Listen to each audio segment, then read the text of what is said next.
Olá, minha amiga, olá, meu amigo, como é que vocês estão? Sejam bem-vindos a mais um episódio onde estudamos a obra fundamental da doutrina espírita, Obras Póstumas, que traz aí os estudos ainda inconcluídos, né, de trabalhos futuros que Kardec iria nos brindar.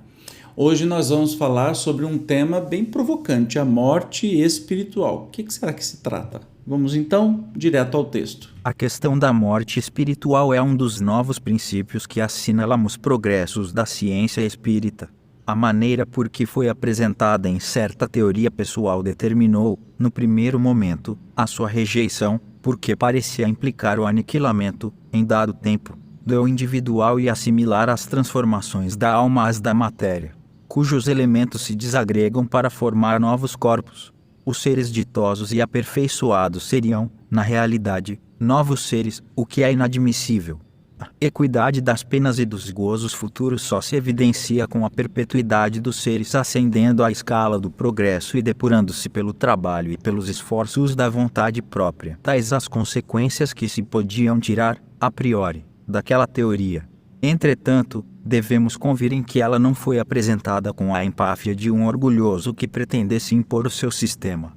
Disse modestamente o autor que apenas desejava lançar uma ideia no terreno da discussão, dado que dessa ideia poderia surgir uma verdade nova. Ao parecer dos nossos eminentes guias espirituais, ele teria pecado menos quanto ao fundo do que quanto à forma, que se prestou a uma falsa interpretação. Isso nos determina a estudar seriamente a questão.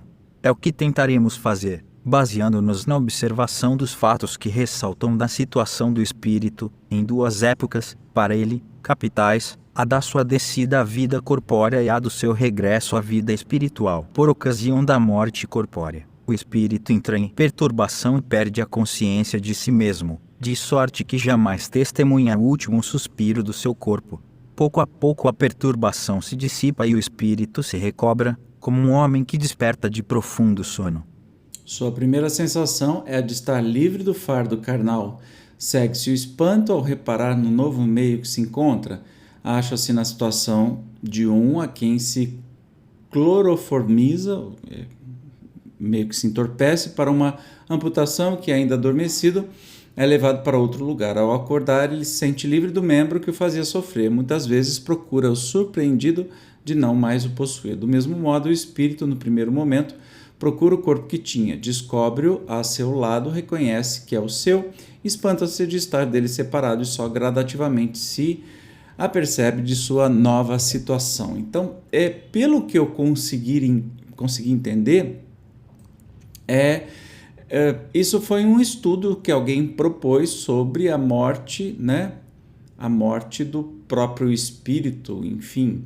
Então, é algo interessante que pode ser, né, a morte espiritual, né, que pode ser interessante, é puro filosofia isso, né, e que nos faz pensar de uma maneira, nossa, será que é possível alguém morrer espiritualmente? Ou seja, a gente morre no corpo físico, mas imagine eu como espírito morrer e desaparecer para sempre. Eu acho que se trata disso, mas vamos continuar. Nesse fenômeno, apenas se operou uma mudança de situação material. Quanto ao moral, o espírito é exatamente o que era há algumas horas antes, por nenhuma modificação sensível passou. Suas faculdades, suas ideias, seus gostos, seus pendores, seu caráter são os mesmos e as transformações que possa experimentar só gradativamente se operarão, pela influência do que o cerca. Em resumo, unicamente para o corpo houve morte, para o espírito, apenas sono houve. Na reencarnação, as coisas se passam de outra maneira. No momento da concepção do corpo que se lhe destina, o espírito é apanhado por uma corrente fluídica que, semelhante a uma rede, o toma e aproxima da sua nova morada. Desde então, ele pertence ao corpo, como este lhe pertencerá até que morra. Todavia, a união completa, o apossamento real somente se verifica por ocasião do nascimento. Desde o instante da concepção, a perturbação ganha o espírito, suas ideias se tornam confusas, suas faculdades se somem, a perturbação cresce à medida que os liames se apertam, torna-se completo nas últimas fases da gestação, de sorte que o espírito não aprecia o ato de nascimento do seu corpo, como não aprecia o da morte deste. Nenhuma consciência tem, nem de um, nem de outro. Desde que a criança respira, a perturbação começa a dissipar-se, as ideias voltam pouco a pouco, mas em condições diversas das verificadas quando da morte do corpo. No ato da reencarnação, as faculdades do espírito não ficam apenas entorpecidas por uma espécie de sono momentâneo, conforme se dá quando do regresso à vida espiritual, todas, sem exceção, passam ao estado de latência. A vida corpórea tem por fim desenvolvê-las mediante o exercício, mas nem todas se podem desenvolver simultaneamente, porque o exercício de uma poderia prejudicar o de outra, ao passo que, por meio do desenvolvimento sucessivo, umas se firmam nas outras. Convém, pois, que algumas fiquem em repouso, enquanto outras aumentam. Esta a razão porque, na sua nova existência, pode o espírito apresentar-se sob aspecto muito diferente, sobretudo se pouco adiantado for, do que tinha na existência precedente, né? Então, um resumão, por enquanto, é que a gente não consegue participar ativamente nem da encarnação. Quando eu digo participar, assim, ativamente, é que a gente não vê, ou é bem difícil, a gente se entorpece, enfim, tanto do nascimento quanto da morte, mas o nascimento é um pouco mais complicado, né? Porque demora muito mais tempo. A faculdade musical, por exemplo, será mais ativa, ele conceberá, perceberá e, portanto, fará tudo o que for necessário ao desenvolvimento dessa faculdade. Noutra existência, tocará à vez a pintura, as ciências exatas, a poesia, etc. Enquanto estas novas faculdades se exercitarem, a da música estará latente, mas conservando o progresso que realizou. Resulta daí que quem foi artista numa existência, poderá ser um sábio, um homem de estado, ou um estrategista noutra, sendo nulo do ponto de vista artístico e reciprocamente. O estado latente das faculdades na reencarnação explica o esquecimento das existências precedentes, enquanto, por ocasião da morte, achando-se as faculdades em estado de sono pouco durável, a lembrança da vida que acaba de transcorrer é completa. Ao despertar o espírito na vida espiritual, as faculdades que se manifestam estão naturalmente em relação com a posição que o espírito tem de ocupar no mundo e com as provas que haja escolhido. Entretanto, acontece muitas vezes que os preconceitos sociais o desloquem, o que faz que certas pessoas estejam intelectual e moralmente acima ou abaixo da posição que ocupam. Esse deslocamento, pelos entraves que acarreta, faz parte das provas. Cessará com o progresso, numa ordem social avançada. Tudo se regula de acordo com a lógica das leis naturais e aquele que apenas tiver aptidão para fabricar sapatos não será, por direito de nascimento, chamado a governar os povos. Voltemos à criança. Até nascer, todas as faculdades se lhe encontram em estado latente. Nenhuma consciência de si mesmo tem o espírito. As que devam desenvolver-se não desabrocham de súbito no ato de nascer. O desenvolvimento delas acompanha o dos órgãos que terão de servir para as suas manifestações, por meio da atividade íntima em que se põe. Elas impulsionam o desenvolvimento dos órgãos que lhes correspondem, do mesmo modo que o broto, ao nascer, força a casca da árvore.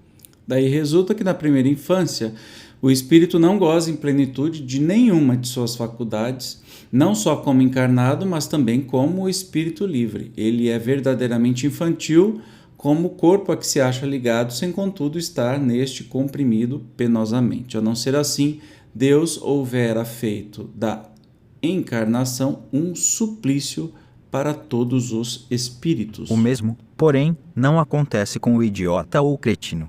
Nestes, não se tendo os órgãos desenvolvido paralelamente às faculdades, o espírito acaba por achar-se na posição de um homem preso por laços que lhe tiram a liberdade dos movimentos. Tal a razão por que se pode evocar o espírito de um idiota e obter respostas sensatas, ao passo que o de uma criança de muito pouca idade, ou que ainda não veio à luz, é incapaz de responder. Todas as faculdades, todas as aptidões se encontram em germen no espírito, desde a sua criação, mas em estado rudimentar, como todos os órgãos no primeiro filete do feto informe, como todas as partes da árvore na semente. O selvagem que mais tarde se tornará homem civilizado possui, pois, em si os germens que, um dia, farão dele um sábio, um grande artista, ou um grande filósofo. À medida que esses germens chegam à maturidade, a providência lhes dá, para a vida terrestre, um corpo apropriado às suas novas aptidões. É assim que o cérebro de um europeu é organizado de modo mais completo, provido de maior número de teclas, do que o do selvagem. Para a vida espiritual, dá-lhes um corpo fluídico, ou perispírito, mais sutil e impressionável por novas sensações. À proporção que o espírito se engrandece, a natureza o provê dos instrumentos que lhe são necessários.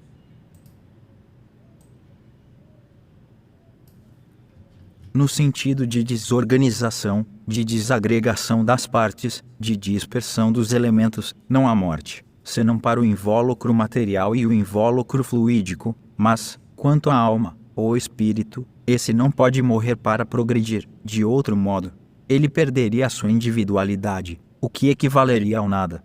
No sentido de transformação, regeneração, pode dizer-se que o espírito morre a cada encarnação, para ressuscitar com atributos novos, sem deixar de ser o eu que era.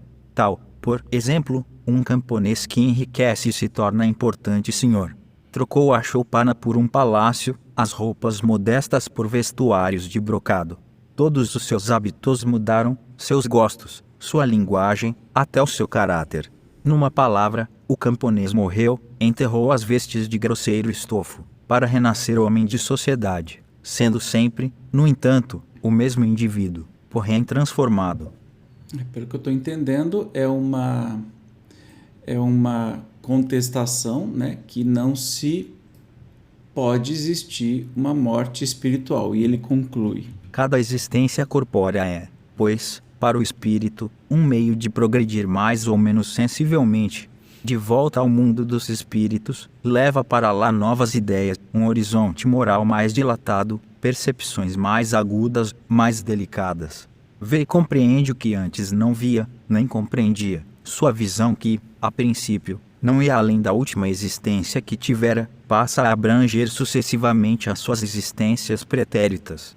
Como o homem que sobe uma montanha e para quem o nevoeiro se vai dissipando, abrange com o olhar um horizonte cada vez mais vasto, a cada novo estágio na erraticidade. Novas maravilhas do mundo invisível se desdobram diante do seu olhar, porque, em cada um desses estágios, um véu se rasga. Ao mesmo tempo, seu envoltório fluídico se depura, torna-se mais leve, mais brilhante e mais tarde resplandecerá. É quase um novo espírito, é o camponês desbastado e transformado. Morreu o espírito velho, mas o eu é sempre o mesmo. É assim, cremos, que convém se entenda a morte espiritual. É aquilo que eu falei. De novo, mais um resumão do que é o espiritismo, né, num estudo de Kardec. Muito legal. Que não tem jeito de ter esta tal morte espiritual, né? Uma vez que o espírito não morre, ele é criado, mas é imortal. Então, somos todos imortais. O que morre é o corpo físico, morre-se as más tendências e nascem as melhores tendências possíveis, e a gente assim vai caminhando para a evolução. Beleza? No próximo episódio nós vamos falar sobre a vida futura.